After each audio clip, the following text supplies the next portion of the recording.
নমস্কার বন্ধুরা, আজ আমরা চলে এসেছি রাধানগরের গাজীতলায়, একটি ঐতিহাসিক ও বিশ্বাসে ভরপুর জায়গায়। এই স্থানে রয়েছে গাজী সাহেবের সমাধিস্থান, যা বহুদিন ধরে মানুষের ভক্তি ও আস্থার কেন্দ্র।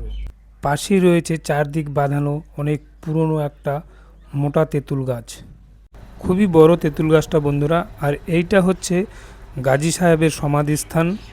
এখানে অনেকে তাদের মনের বাসনা পূরণের আশায় মাটির ঘোড়া, ধূপকাঠি, মোমবাতি দিয়ে মানত করেন। প্রতি বছর সরস্বতী পুজোর সময় এখানে বসে এক বিশাল মেলা।